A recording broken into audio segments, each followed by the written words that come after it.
Hello, જય શ્રી કૃષ્ણ. કેમ છો બધા? આઈ હોપ તમે બધા મજામાં હશો.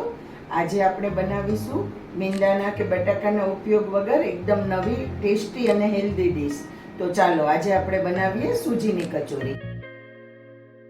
લઈ લીધેલી છે, એમાં આપણે પાણી મૂકી દઈશું.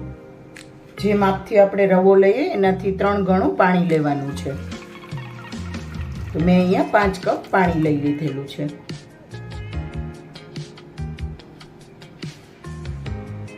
પાણીની અંદર આપણે 1 ટેબલ સ્પૂન જેટલું તેલ નાખી દઈશું અને પાણીને એકદમ ગરમ થવા દઈશું. હવે આપણું પાણી એકદમ સરસ ગરમ થઈ ગયું છે, તો આપણે એમાં સ્વાદ અનુસાર મીઠું નાખી દઈશું અને થોડા 1 ટેબલ સ્પૂન જેટલા ચીલી ફ્લેક્સ નાખી દઈશું. હવે અહીંયા હું 1.5 કપ રવો લઈ રહી છું.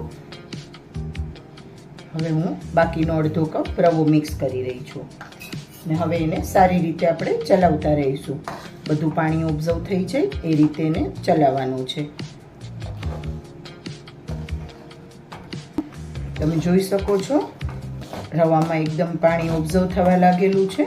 હવે આપણે એકદમ ડોના ફોર્મમાં આવે ત્યાં સુધી એને ચલાવતા રહેવાનું છે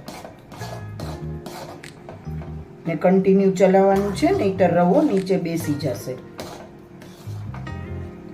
પાણીના માપનું આમાં ખાસ ધ્યાન રાખવાનું છે. એટલે તમે 1 કપ રવો લો તો તમારે 3 કપ પાણી લેવાનું છે. એટલે પાણી તમારે 3 ગણું લેવાનું છે રવા કરતાં. એટલે એકદમ પરફેક્ટ ડીશ તમારી બનશે. અને આ નાસ્તામાં આપણે તેલનો ઉપયોગ ખૂબ ઓછો કરવાનો છે. બટાકાનો નથી કરવાનો, મેંદાનો ઉપયોગ પણ નથી કરવાનો. એટલે ખૂબ જ હેલ્ધી નાસ્તો છે અને તમે બાળકોને લંચ બોક્સમાં પણ આપી શકો છો કે ઇવનિંગમાં પણ બનાવી શકો છો.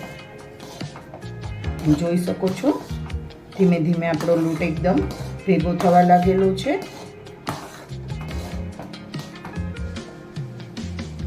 તમે જોઈ શકો છો બધું પાણી ઓબ્ઝર્વ કરી લીધું છે આપણે રવા નાખેલો એણે અને લોટ કઢાઈ છોડવા લાગેલો છે. આ રીતનું ટેક્સચર આવવું જોઈએ લોટનું. હવે આપણે એને 3 થી 4 મિનિટ સુધી ઢાંકી અને ચડવા દઈશું. એટલે એકદમ સરસ ડોના ફોર્મમાં આવી જશે. આપણો લોટ રેડી થઈ જશે. ગેસની ફ્લેમને મીડિયમ રાખવાની છે અને 3 થી 4 મિનિટ માટે આપણે એને ચડવા દઈશું. 3 થી 4 મિનિટ થઈ ગઈ છે, તો આપણે લોટને ચેક કરી લઈશું.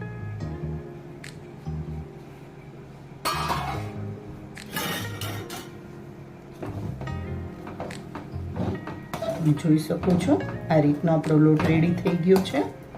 તો હવે આપણે એને એક પ્લેટમાં કાઢી લઈશું. તો હવે આપણે લોટને એક સાફ વાસણમાં કાઢી લઈશું અને થોડો ઠંડો થવા દઈશું. ત્યાં સુધીમાં આપણે એની અંદર ભરવાના પૂરણની તૈયારી કરી લઈશું. મેં અહીંયા રવાને એક પ્લેટમાં કાઢી લીધો છે. હવે આપણે એને થોડો ઠંડો થવા દઈશું. હવે અહીંયા મેં 1 થી 1.5 કપ જેટલી ચણાની દાળ લીધેલી છે. દાળને મેં 3 કલાક પહેલાં પલાળી દીધેલી હતી. તમે જોઈ શકો છો આપણી દાળ એકદમ સરસ પલળી ગઈ છે. ભાંગીએ તો સરસ એકદમ તમને લાગશે કે સરસ પલળી ગઈ છે. તો 2 થી 3 કલાક પહેલાં દાળને પલાળી દેવાની છે. અહીંયા મેં મિક્સર જાર લઈ લીધેલું છે, તો દાળને આપણે એમાં નાખી દઈશું.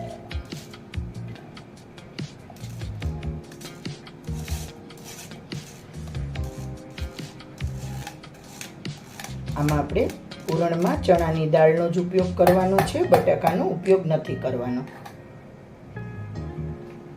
હવે અહીંયા હું 2 લીલી મરચી એડ કરી રહી છું. તમે તીખું ખાતા હોય એ પ્રમાણે વધારે ઓછું લઈ શકો છો.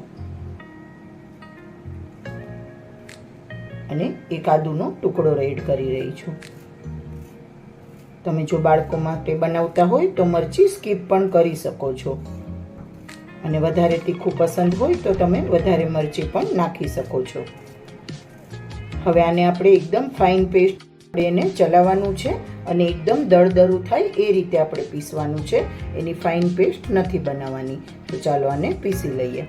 તો હવે આપણે દાળને પીસી લીધી છે, એને એક બાઉલમાં લઈ લઈશું આપણે. અને આ દાળ પીસવામાં મેં બિલકુલ જ પાણીનો ઉપયોગ નથી કરેલો. કોઈ દાણા થોડા રહી પણ જશે તો પણ એનો ખાવામાં ટેસ્ટ ખૂબ જ સરસ આવશે. એટલા માટે આપણે પાણી વગર જ એને પીસવાની છે. તો હવે દાળને કાઢી લઈશું આપણે. હવે આપણે એમાં થોડા મસાલા એડ કરી લઈશું. ટેસ્ટ પ્રમાણે આપણે મીઠું એડ કરી લઈશું. થોડું કલર માટે કાશ્મીરી લાલ મરચું એડ કરી લઈશું. હળદર પાવડરની આમાં આપણે બિલકુલ જરૂર નથી. 1/2 ટેબલ સ્પૂન ધાણા જીરું પાવડર અને 1/2 ટેબલ સ્પૂનથી પણ થોડો ઓછો ગરમ મસાલો અને થોડી એવી હિંગ એડ કરી રહી છું.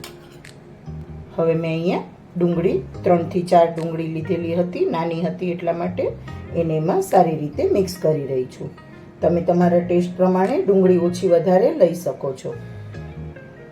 મારા બાળકોએ કીધું મમ્મી થોડું સ્પાઇસી બનાવજો, એટલે મને ઓછું લાગતું હતું તો મેં એક મરચી કાપીને પાછી એડ કરી દીધી છે. તમે ન એટલું તીખું ન બનાવવું હોય તો તમે સ્કીપ પણ કરી શકો છો. હવે આપણે એને હાથેથી સારી રીતે મિક્સ કરી દઈશું, એટલે બધો મસાલો એક સરખો મિક્સ થઈ જાય. ચમચાથી કરશું તો બધો મસાલો એક સરખો મિક્સ નહીં થાય, એટલા માટે હાથેથી જ કરવાનું.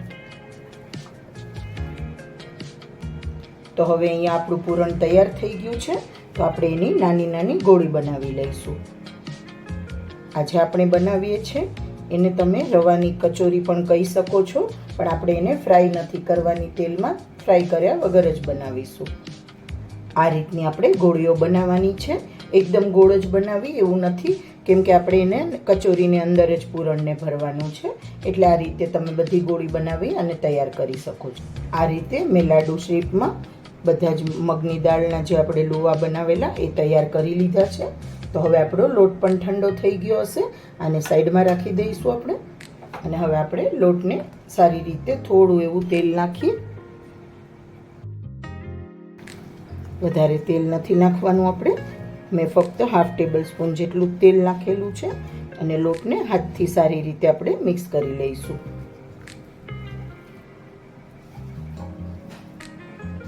હવે આપણે આમાંથી એક નાનો લુવો લઈ અને જે રીતે આપણે કચોરી બનાવીએ એ રીતે શેપ આપી દેવાનું છે. તમે નાની મોટી તમારે પસંદ પ્રમાણે બનાવી શકો છો. મેં આ રીતે કચોરીની જેમ શેપ આપી દીધો છે. હવે જે આપણે મગની દાળના વાળીને રાખેલી હતી ગોળી એ એમાં એડ કરી દઈશું અને આ રીતે એને બંધ કરી દઈશું.